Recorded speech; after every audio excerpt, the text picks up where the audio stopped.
Hello investors and traders 11/7/2024 வியாழக்கிழமைக்கான முன்பங்குச்சந்தை பகுப்பாய்வு. அதாவது வெனஸ்டேக்கான ப்ரீ மார்க்கெட் ரிப்போர்ட், ஸோ தேர்ஸ்டேக்கான pre market analysis. So first நம்ம எஸ்டர்டேவோட ரிப்போர்ட்டை பேஸ் பண்ணுறதுக்கு எஸ்டர்டே வந்து நிஃப்டி 50 இண்டெக்ஸ் வந்து நம்மளுக்கு எப்படி ஓப்பன் ஆச்சு அப்படின்னு பார்த்தீங்கன்னா, நிஃப்டி 50 இண்டெக்ஸோட ஓப்பன் ப்ரைஸ் பார்த்தீங்கன்னா எஸ்டர்டே 24,451 வந்து நம்மளுக்கு ஓப்பன் ஆச்சு. எஸ்டர்டே என்னோட டெக்னிக்கல் அனாலிசிஸில் வந்து என்னோட ரெசிஸ்டன்ஸ் லெவலாக வந்து ஒன்று மார்க் பண்ணியிருந்தேன். 24,463 வந்து ரெசிஸ்டன்ஸ் லெவலில் மார்க் பண்ணியிருந்தோம். மார்க்கெட்டில் எஸ்டர்டே வந்து நம்ம என்ன எக்ஸ்பெக்ட் பண்ணோம் அப்படின்னா, மார்க்கெட் நம்மளுக்கு கேப் டவுனாக ஓப்பன் ஆகி நம்மளோட ரெசிஸ்டன்ஸ் லெவலை ஹிட் பண்ணிவிட்டு அதுக்கப்புறம் செல்லிங் ப்ரெஷர் நம்பருக்கு இருக்கும் அப்படின்னு தான் எக்ஸ்பெக்ட் பண்ணோம். பட் ஃபர்தராக மார்க்கெட்டில் என்ன நடந்துச்சு அப்படின்னா, நம்மளோட ரெசிஸ்டன்ஸ் லெவலை ஓப்பன் ஆன ஒரு செகண்ட்லேயே போய்ட்டு டக்குன்னு ஹிட் பண்ணிவிட்டு செல்லிங் ப்ரெஷர் வந்து நடந்துச்சு. சரிங்களா, 24,463 என்னோட ரெசிஸ்டன்ஸ், 24,461 எஸ்டர்டேவோட ஆல் டைம் ஹை வந்து மார்க்கெட் வந்து நம்மளுக்கு கொடுத்துருக்கு.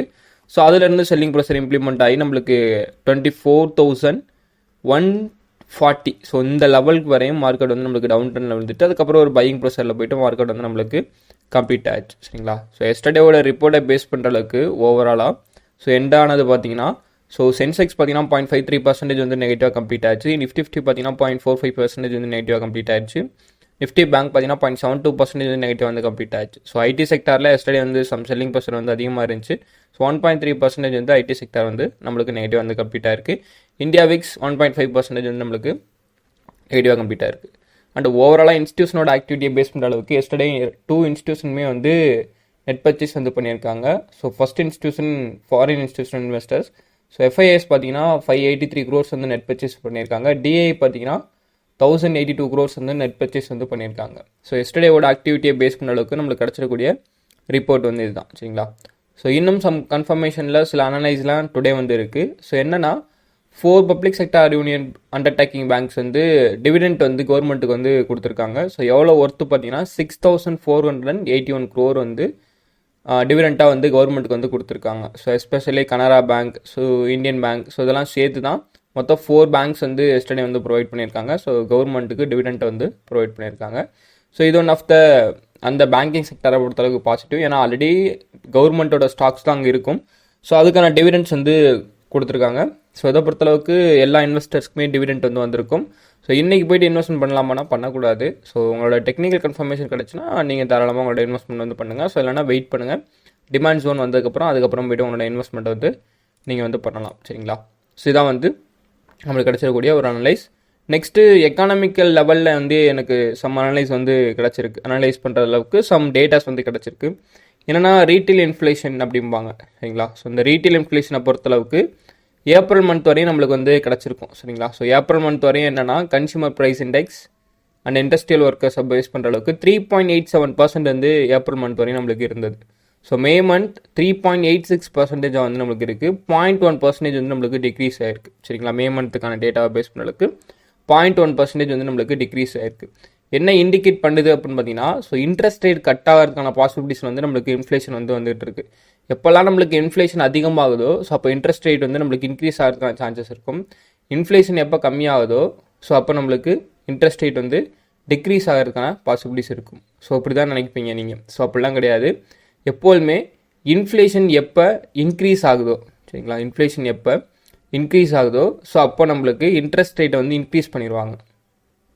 ஏன்னா பணவீக்கம் எப்பப்போ அதிகமாகுதோ, ஸோ அப்போ மக்கள் வந்து இன்னும் அதிகமாக வந்து புழங்க ஆரம்பிப்பாங்க அப்படின்ட்டு இன்ட்ரெஸ்ட் ரேட் அதிகமாக்குவாங்க. ஸோ பேங்க்கில் வந்து லோன் கொடுக்கறது, ஸோ அதுக்கான இன்ட்ரெஸ்ட் ரேட்லாம் வந்து இன்க்ரீஸ் ஆகும். சரிங்களா, ஸோ இதான் வந்து ரெப்போ ரேட் அப்படிம்பாங்க.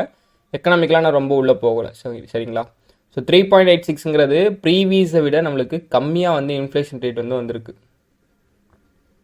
ஓகேங்களா, ஸோ இன்ஃப்ளேஷனை பொறுத்தளவுக்கு நம்மளுக்கு இப்போதைக்கு பொறுத்தளவுக்கு இன்ட்ரெஸ்ட் ரேட் இன்க்ரீஸ் பண்ணுறதுக்கான பாசிபிலிட்டிஸ் தான் அதிகமாக இருக்குது. டிக்ரீஸ் பண்ணுறதுக்கான பாசிபிலிட்டிஸ் கம்மியாக வந்து வந்திருக்கு. ஸோ திஸ் மந்தோட டேட்டாவை பேஸ் பண்ணுற அளவுக்கு ஓகே. ஸோ இதை பொறுத்தளவுக்கு ப்ரீவியஸ் மே மந்த், அதாவது ப்ரீவியஸ் இயர் எப்படி இருந்துச்சுன்னா 4.42% வந்து இருந்துச்சு இன்ஃப்ளேஷன், ரீட்டெயில் இன்ஃப்ளேஷன். சரிங்களா, ஸோ கரண்ட்டில் பார்த்தீங்கன்னா 3.86 இருக்குது மே மந்த்துக்கு. ஆனால் ஏப்ரல் மந்த் பார்த்தீங்கன்னா 3.87 இருந்துச்சு. ஸோ இன்ட்ரெஸ்ட் ரேட் இன்க்ரீஸ் பண்ணுறதுக்கான பாசிபிலிட்டிஸ் வந்து நம்மளுக்கு அதிகமாக வந்து கிடச்சிட்டு இருக்கு. ஸோ டேட்டாஸை பேஸ் பண்ணுற அளவுக்கு. ஸோ இது வந்து ஸ்லைட்லி நெகட்டிவ் ஃபார் இண்டெக்ஸ். சரிங்களா, ஸோ இதை பொறுத்தளவுக்கு பார்த்தீங்கன்னா சிபிஐயோட டேட்டாவை பேஸ் பண்ணுற அளவுக்கும் நம்மளுக்கு ஓவராலாக பார்த்தீங்கன்னா மொத்தம் 3 விதமாக வந்து பிரிப்பாங்க சரிங்களா. ஸோ அதை வந்து சிபிஐ அண்ட் இண்டஸ்ட்ரியல் ஒர்க்கை பேஸ் பண்ணுற அளவுக்கு நம்மளுக்கு 0.5% வந்து இன்க்ரீஸ் ஆகிருக்கு. அதாவது ஏப்ரலை விட மே வந்து 0.5 பாயிண்ட்ஸ் வந்து இன்க்ரீஸ் ஆகிருக்கு. ஏப்ரல் வந்து 139.4 பாயிண்ட்டாக இருந்தது, இப்போ 139.9 பாயிண்ட்ஸ் வந்து இன்க்ரீஸ் ஆகிருக்கு. நெக்ஸ்ட்டு பார்த்தீங்கன்னா அடுத்து ஃபுட் பிவரேஜஸ் அப்படிம்பாங்க, ஃபுட் அண்டு பிவரேஜஸ் அப்படிம்பாங்க. ஸோ இது வந்து 4.2 பாயிண்ட்ஸாக இருந்தது நம்மளுக்கு மே மாதம். ஸோ ஏப்ரல் மாதம் வந்து 443 இருந்தது, 143 இருந்தது. இப்போ நம்மளுக்கு 145 வந்து மே மாதம் இன்க்ரீஸ் ஆகிருந்துருக்கு சரிங்களா. ஸோ ஆல்ரெடி நம்மளுக்கு இன்ஃப்ளேஷனில் ஃபுல்லாகவே நம்மளுக்கு இன்க்ரீஸ் ஆகி ஸோ நம்மளுக்கு ஃபைனலாக பார்த்தீங்கன்னா ஓவராலாக ரீட்டைல் இன்ஃப்ளேஷனை பொறுத்தளவுக்கு நம்மளுக்கு 3.86% வந்து வந்திருக்கு. ஸோ ஏப்ரலை விட நம்மளுக்கு கம்மியாக தான் வந்திருக்கு. ஸோ அதனால் இன்ட்ரெஸ்ட் ரேட் இன்க்ரீஸ் ஆகிறதுக்கான பாசிபிலிட்டிஸ் வந்து இருக்குது. ஸோ கம்மிங் மந்த்தில் பார்த்துட்டு நம்ம என்னென்ன அதை வந்து டிசைட் பண்ணுவோம். பெருசாக அதை பற்றி நான் வந்து போகல. இதை பற்றி இந்த இன்ஃப்ளேஷன் வந்து எப்படி வந்து மார்க்கெட் வந்து இம்பாக்ட் பண்ணுது அப்படிங்கிறத நான் ஒரு வீடியோ கூடிய சீக்கிரம் வந்து ஒரு தெளிவான ஒரு வீடியோ கொடுக்குறேன்.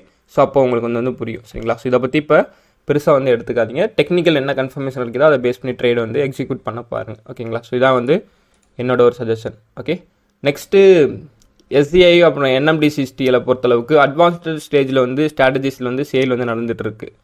இப்போ ரெண்டு பக்கமுமே அதாவது ஆப்போசிஷன் பல கமிட்டிலேயே வந்து பாலிடிக்ஸில் இருக்கக்கூடிய கமிட்டியில் வந்து ஸோ அதிகமான மெம்பர்ஸ் இருக்கிறனால இந்த ஒரு ஸ்ட்ராட்டஜியை பேஸ் பண்ணி என்எம்டிசியும் எஸ்சிஐயும் ஸ்டீல்ஸ் வந்து சேல் பண்ண முடியல அப்படின்ட்டு வந்து சேல் பண்ண முடியாது அப்படிங்கிறது பிஎம்ஓ ஆஃபீஸ்லேருந்து அவங்களுக்கு ஒரு லெட்டர் வந்து போயிருக்கு சரிங்களா. ஸோ இதை பேஸ் பண்ணுற அளவுக்கு என்னென்னா ஸோ ஸ்டீலோட ப்ரொடக்ஷன் இன்க்ரீஸ் ஆனாலும் ஸோ சேல்ஸ் வந்து கம்மியாகிறதுக்கான பாசிபிலிட்டிஸ் வந்து இருக்குது. ஸோ அவங்களோட ஸ்ட்ராட்டஜிஸை பேஸ் பண்ணி சேல் பண்ணாங்கன்னா ஸோ ஆப்போசிஷன் இருக்கக்கூடிய பார்ட்டியில் வந்து சம் கொஸ்டின் வந்து ரைஸ் ஆகும் சரிங்களா.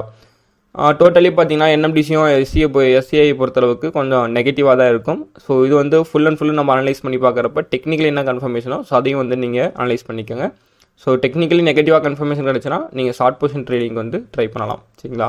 ஓகே, ஸோ கம்மிங் வீக்ஸ் வந்து பார்த்தீங்கன்னா பேங்க்கோட ரிசல்ட்ஸ் எல்லாம் வரப்போகுது.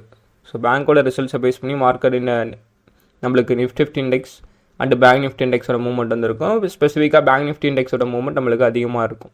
ஸோ பேங்க்கோட ரிசல்ட்ஸை ஏர்னிங் ரிசல்ட்ஸை பேஸ் பண்ணி ஸோ பேங்கிங் செக்டாரோட ஏர்னிங் ரிசல்ட்ஸை பேஸ் பண்ணி நம்மளுக்கு மூவ்மெண்ட் இருக்கனால ஸோ அதோட ஃபுல் இன்ஃபர்மேஷன் எவ்வளோ வந்து எக்ஸ்பெக்ட் பண்ணுறாங்க, அதாவது பிரபாஸ் லில்லாடர் எவ்வளோ வந்து எக்ஸ்பெக்ட் பண்ணுறாங்க அப்படிங்கிற ஒரு ஸ்க்ரீன்ஷாட் வந்து நான் நம்மளோட டெலிகிராம் சேனலில் வந்து ஷேர் பண்ணியிருக்கேன். ஸோ ஜஸ்ட் போயிட்டு நீங்கள் வந்து வாட்ச் பண்ணிக்கோங்க சரிங்களா.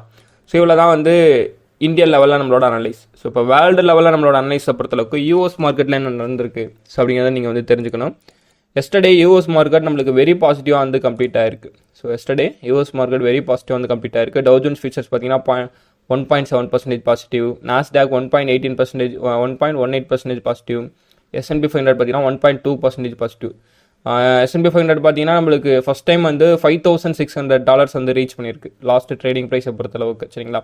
ஸோ இதெல்லாம் எதுக்காண்டி பாசிட்டிவாக க்ளோஸ் ஆகிருக்கு. அதே மாதிரி நம்மளோட கிஃப்ட் நிஃப்டி வந்து பாசிட்டிவாக க்ளோஸ் ஆகிருக்கு. 46 பாயிண்ட்ஸ் வந்து பாசிட்டிவாக க்ளோஸ் ஆகிருக்கு. என்ன இண்டிகேட் பண்ணனா Nifty 50 flat to positive or gap அப்பில் ஓப்பன் ஆகிறதுக்கான சான்சஸ் வந்து நம்மளுக்கு இருக்குது சரிங்களா. இதனால் நம்மளுக்கு பாசிட்டிவாக க்ளோஸ் ஆகிருக்கு அப்படின்னா எஸ்டர்டே ஜெரோம் பவுல் வந்து ஒரு நியூஸ் வந்து பப்ளிஷ் பண்ணார், டேட்டாஸ் வந்து பப்ளிஷ் பண்ணுறாரு. ஸோ அதை பேஸ் பண்ணுற அளவுக்கு அந்த ஈவெண்ட்டில் அவர் என்ன ஸ்பீச் வந்து கொடுக்குறாரு அப்படின்னா இந்த டைமு இன்ட்ரெஸ்ட் ரேட் கட் பண்ணுறதுக்கான பாசிபிலிட்டிஸ் அதிகமாக இருக்குது ஸோ அப்படின்னு சொல்லியிருக்காரு.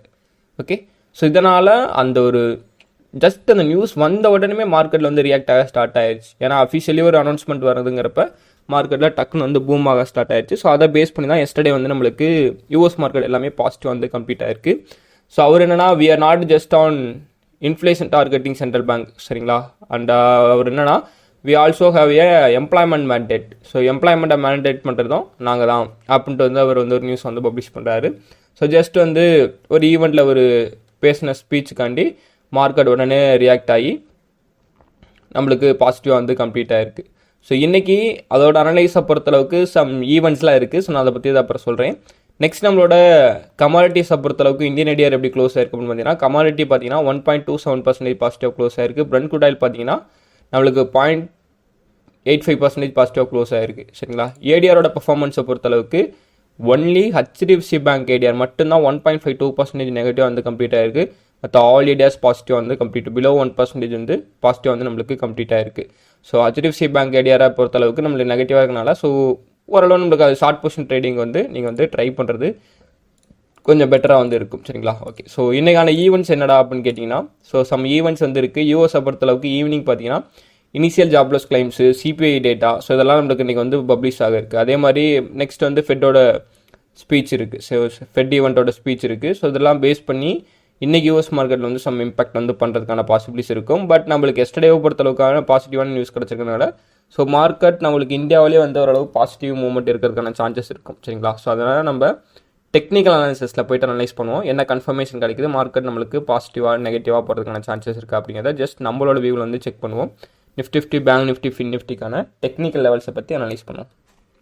Nifty 50 index so 1 day time ஃப்ரேமில் இருக்குது. இதை பொறுத்தளவுக்கு நம்மளோட லாங் டேர்ம் அனலைஸ் எப்படின்னா 24,600 தான் என்னோட ரெசிஸ்டன்ஸை நான் வந்து ஃபிக்ஸ் பண்ணியிருக்கேன். ஸோ அதை பொறுத்தளவுக்கு எஸ்டர்டே வந்து மார்க்கெட் வந்து நம்மளுக்கு நியூ ஆல் டைம் வந்து 24,461 வந்து நம்மளுக்கு 461 வந்து மார்க்கெட் வந்து ரீச் பண்ணிவிட்டு அகைன் நம்மளுக்கு ஒரு செல்லிங் ப்ரெஷர் வந்து மார்க்கெட் ஒரு குட் சப்போர்ட் எடுத்து இப்போ ரெடியாக அப் ட்ரெண்ட் போகிறதுக்கான பாசிபிலிட்டிஸ்லாம் நிற்குது. சரிங்களா? ஷார்ட் டேர்மோட அனலைஸை பேஸ் பண்ணுற அளவுக்கு மார்க்கெட்டில் என்னோட ட்ரேடிங் ஐடியாஸ் எப்படின்னா 24,463 தான் என்னோட எஸ்டர்டே வந்து ரெசிஸ்டன்ஸாக ஃபிக்ஸ் பண்ணியிருந்தேன். 24,461 வந்து நம்மளுக்கு ஒரு ஆல் டைம் ஹையாக கிரியேட் பண்ணிவிட்டு மார்க்கெட் அங்கேருந்து நம்மளுக்கு சரசரன்னு கீழே விழுக ஆரம்பிச்சிருச்சு.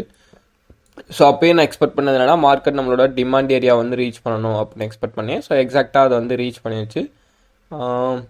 80 to 90 பாயிண்ட்ஸ் வந்து கவர் ஆச்சு. சரிங்களா? 80 to 90 புள்ளிகள் வந்து எஸ்டர்டே வந்து இந்த ஒரு லெவலில் கவர் ஆச்சு. ஸோ அதுக்கப்புறம் நம்ம எக்ஸ்பெக்ட் பண்ணது என்னன்னா இந்த ஒரு பர்டிகுலர் ரெசிஸ்டன்ஸை போய் ரீச் பண்ணிவிட்டு மார்க்கெட்டில் செல்லிங் ப்ரெஷர் இருக்கும் அப்படின்னு எக்ஸ்பெக்ட் பண்ணோம்.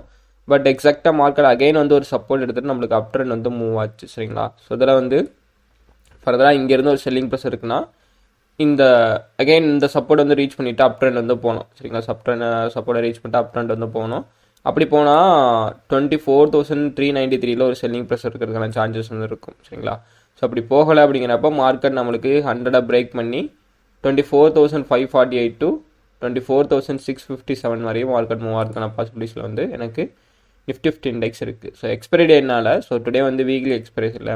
ஸோ அதை பேஸ் பண்ணுற அளவுக்கு சேஃபாக வந்து ட்ரேட் பண்ணுங்கள். ஸோ ஐடிஎம்மில் வந்து ட்ரேட் பண்ணுங்கள். ஓடிஎம் ஏடிஎம் வந்து ட்ரேட் பண்ணாதீங்க. அதாவது ஸ்ட்ரைக் ப்ரைஸில் சொல்கிறேன். ஸோ இந்த மணியில் மட்டும் ட்ரேட் பண்ணுங்கள். At the money and out of the money ட்ரேடை வந்து அவாய்ட் பண்ணிக்கோங்க. ஸோ அது உங்களுக்கு பெஸ்ட்டாக இருக்கும். சரிங்களா? ஸோ பேங்க் நிஃப்டி இண்டெக்ஸை பொறுத்தளவுக்கும் ஸ்ட்ராங்கான சப்போர்ட் பிளேஸை நோக்கி வந்து மூவ் ஆகிட்டு வந்துட்டு இருக்கு day by day. So once நம்மளுக்கு 51,900 வந்து சப்போர்ட் எடுக்குது அப்படிங்கிறப்ப மார்க்கெட் நம்ம நெக்ஸ்ட் வந்து அப் ட்ரெண்ட் போகும் தான் எக்ஸ்பெக்ட் பண்ணுறோம். பட் ஏர்னிங் ரிசல்ட்ஸ்லாம் கம்மிங் வீக்ஸ் இருக்கனால ஸோ நம்ம வாலடைல் அண்டு கன்சால்டேட்லாம் வந்து மூவ் ஆகிறதுக்கான சான்சஸ் வந்து அதிகமாக இருக்குது. ஸோ இதை பொறுத்தளவுக்கு ஷார்ட் டேர்ம் சப்போர்ட்டில் வந்து 52,000 வந்து எஸ்டர்டே வந்து மார்க்கெட் நம்மளுக்கு ரீச் பண்ணியிருக்கு. ஸோ இங்கேருந்து நம்மளுக்கு இந்த ஒரு ரெசிஸ்டன்ஸ் ஜோனை வந்து பிரேக் பண்ணுது அப்படிங்கிறப்ப நெக்ஸ்ட் நம்ம டார்கெட்டாக வந்து பேங்க் நிஃப்டிக்கு வந்து ஃபிக்ஸ் பண்ணுறது என்னென்னா 52,600 தான் நம்ம வந்து ஃபிக்ஸ் பண்ணியிருக்கோம். ஓகே, ஒருவேளை எனக்கு இந்த ஜோனை பிரேக் பண்ணுதுன்னா 51,700 தான் நம்மளோட நெக்ஸ்ட் லெவல் வந்து சப்போர்ட்டாக வந்து ஃபிக்ஸ் பண்ணியிருக்கோம். ஸோ சேஃபாக வந்து ட்ரேடை வந்து நீங்கள் வந்து ஃபிக்ஸ் பண்ணிக்கோங்க. சரிங்களா? நெக்ஸ்ட்டு ஃபின் நிஃப்டி இண்டெக்ஸை பொறுத்தளவுக்கு பேங்க் நிஃப்டி இண்டெக்ஸ் என்ன கன்ஃபர்மேஷனோ அதே தான் fin Nifty. But fin Nifty வந்து எஸ்டர்டே வந்து ஒரு large low week candle so அந்த ஸ்மால் பாடியில் வந்து கம்ப்ளீட்டாக இருக்குது. இதை பொறுத்தளவுக்கு மார்க்கெட் ஸ்டில் நம்மளுக்கு சைட்வேஸ்லேயே வந்து 4 டேஸாக வந்து மூவ் ஆகிட்டுருக்கு. ஃப்ரைடேலேருந்தே பார்த்தீங்கன்னா மார்க்கெட் நம்மளுக்கு சைட்வேஸாகவே மூவ் ஆகிட்டுருக்கு. நல்ல ஒரு மூவ்மெண்ட் வந்து நம்மளுக்கு இன்னும் கொடுக்க வந்து ஆரம்பிக்கலை. பட் ட்ரேடிங் ஐடியாஸை பொறுத்தளவுக்கு நல்ல ஒரு மூவ்மெண்ட் வந்து உங்களுக்கு கிடைக்க ஆரம்பிச்சிருக்கும். ஸோ ஒரு சைட்வேஸ்லேயே மூவ் ஆகிட்டு நம்மளுக்கு ஃபர்தராக வந்து இன்ட்ராடே வந்து ட்ரேட் வந்து ஐடியாஸ் கிடைக்க ஆரம்பிக்கும். ஸோ இந்த ஒரு பர்டிகுலர் பிளேஸை பொறுத்தளவுக்கு 23,482 வந்து ஒரு சின்ன ஒரு ட்ராப் பண்ணிவிட்டு அவ்வளோ தூரம் ஒரு ட்ராப் பண்ணிவிட்டு நெக்ஸ்ட் நம்மளுக்கு ஒரு பையிங் ப்ரெஷர் வந்து மூவ் ஆகலாம். இல்லைனா நம்மளுக்கு ஃபர்தராக இந்த ரெசிஸ்டன்ஸ் இந்த ஜோனை உடச்சாங்கன்னா நம்மளுக்கு நெக்ஸ்ட் ஆல் டைம் ஐயை வந்து பிரேக் பண்ணுறதுக்கான சான்சஸ் இருக்குது அதிகமாக. சரிங்களா? ஃபின் நிஃப்டியை பொறுத்தளவுக்கு இதான் நம்மளோட கன்ஃபர்மேஷன். சரிங்களா? ஓவரால் சம்மரி அண்ட் கன்க்ளூஷனை பொறுத்தளவுக்கு so next week and earning ரிசல்ட்ஸ்லாம் நிறையா வந்துட்டுருக்கு. ஸோ டுடே வந்து நிஃப்டி அஃபெக்ட் பண்ணக்கூடிய லெவலில் பார்த்தீங்கன்னா டிசிஎஸோட ஏர்னிங் ரிசல்ட் வந்து டுடே வந்து பப்ளிஷ் ஆகுது. ஸோ இதே மாதிரி கம்மிங் டேஸ் அண்ட் கம்மிங் வீக்ஸ்லாம் நிறையா கம்பெனிஸோட ஏர்னிங் ரிசல்ட்ஸ் வந்து வருது. நெக்ஸ்ட் வீக் வந்து பட்ஜெட் இருக்குது. இதெல்லாம் பேஸ் பண்ணி மார்க்கெட் சம் வாலடைல் வந்து அதிகமாக இருக்கும். ஸோ 1 or 2 டார்கெட்ஸ் வச்சு உங்களோட ட்ரேட் வந்து கம்ப்ளீட் பண்ணால் உங்களுக்கு வந்து பெஸ்ட்டாக இருக்கும். எக்கானமி லெவலை பொறுத்தளவுக்கு ரொம்ப ஸ்ட்ராங்காக தான் இந்தியா வந்து போயிட்டுருக்கு. ஸோ அதை பொறுத்தளவுக்கு எந்த பிரச்சனையும் கிடையாது. ஸோ டே பை டே வந்து எக்கானமிக்கல் நியூஸ் வந்துச்சுன்னா ஸோ கொஞ்சம் அண்டர்ஸ்டாண்ட் பண்ணிக்க பாருங்கள். ஏன்னா இன்வெஸ்டர்ஸோட மைண்ட் செட் எதை பேஸ் பண்ணி உள்ளே வரும் அப்படின்னா கண்ட்ரிக்குள்ளே, ஸோ எக்கானமியை பேஸ் பண்ணி தான். அதுக்கப்புறம் தான் கம்பெனியை பேஸ் பண்ணி அனலைஸ் பண்ணி இன்வெஸ்ட்மெண்ட் வந்து ரைஸ் பண்ணுவாங்க. சரிங்களா? ஸோ இது ரொம்ப இம்பார்ட்டன்ட். அதனால் டே பை டே வந்து அனலைஸ் பண்ணிக்கோங்க. சரிங்களா? ஓகே. ஸோ நெக்ஸ்ட் பார்த்தீங்கன்னா மறக்காமல் நம்மளோட வீடியோ வந்து லைக் பண்ணிக்கோங்க. ஸோ அண்ட் அதுக்கு முன்னாடி நம்மளோட டெலகிராம் சேனலோட லிங்க் வந்து கீழே வந்து டிஸ்கிரிப்ஷனில் வந்து இருக்குது. ஸோ மறக்காமல் ஜாயின் பண்ணிக்கோங்க. என்னோட ஒரு official announcement so and live updation எல்லாமே டெலகிராம் சேனலில் வந்து நான் வந்து அப்டேட் பண்ணிடுவேன். ஓகேங்களா? ஸோ மறக்காம வீடியோ வந்து லைக் பண்ணிக்கோங்க. உங்களோட ஃப்ரெண்ட் சர்க்கிள் யாராவது ஸ்டாக் மார்க்கெட் லேர்ன் பண்ணியிருந்தாங்கன்னா அவங்களுக்கு வந்து இந்த வீடியோ வந்து ஷேர் பண்ணி விடுங்க. இந்த வீடியோ பற்றியில் ஏதாவது டவுட் இருக்குது அப்படின்னா ஸோ கீழே வந்து கமெண்ட் செக்ஷனில் வந்து கமெண்ட் பண்ணுங்கள். ஸோ நான் அதை பற்றி வீடியோ போட வந்து ட்ரை பண்ணுறேன். ஓகேங்களா? So I am not is SEBI registered advisor. This video full and fully me and வியூவர்ஸோட education purpose only. Okay, only கற்றல் நோக்கத்துக்காக மட்டுமே உருவாக்கப்பட்டது.